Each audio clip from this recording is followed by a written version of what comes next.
Hello again, it's Darren from Investor Income.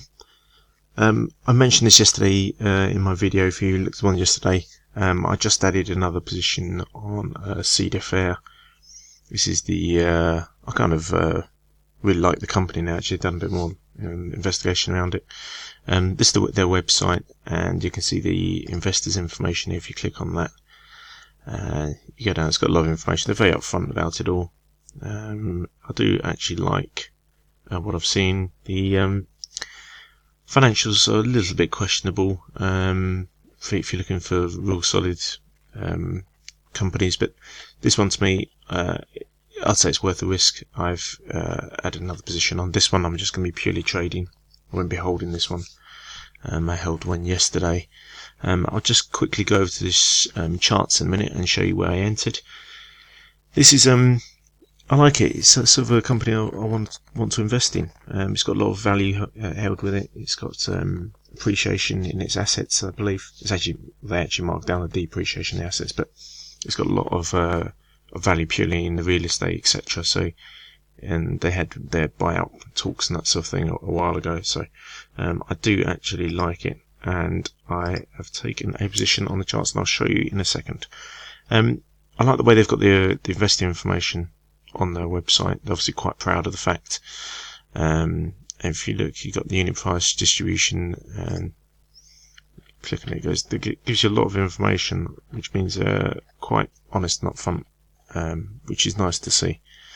And they kind of want to encourage investors.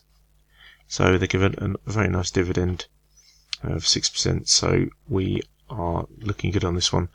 But like I said, this position I'm just going to trade, and we will see. I'll just go over to the charts now. Okay, so here we are on the charts, and you can see my second position. I'll just zoom in on here. This is my second position at 54.55.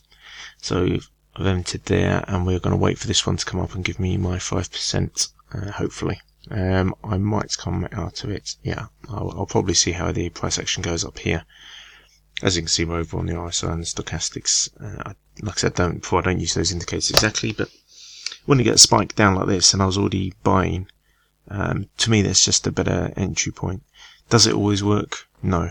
But I'm just taking a trading position here. And if it all goes, if it plummets down next week, some news happens or anything, then I'm still holding stock I want to be in with a good dividend. So I was just taking the second position. Like I said, hopefully it'll come up to around the 60 level. We'll see what happens next week with it, and I'll update you on a video next week probably on it. Now, just on the entries, people are asking about sort of the indicators and stuff I use.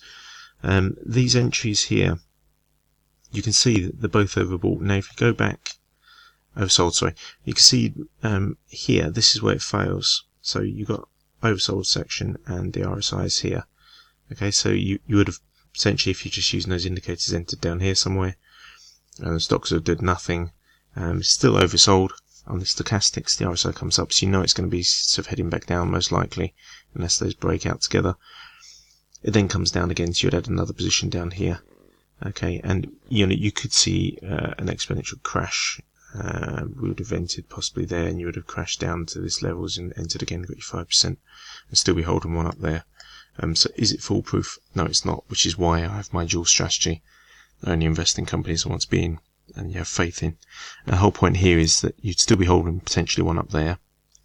You'd have entered down here and again, and you'd have made lots of 5% there, and again down there, and you see the potential gains you can make is very large. So you don't just take 5%, depending on what you see in the price action and how you feel about, so that's just a text message, and how you feel about the stock itself. But basically this company I want to hold long term, so they have got downside risk, like I said. So my intention with this one is I won't be holding it too long. We shall see how it pans out.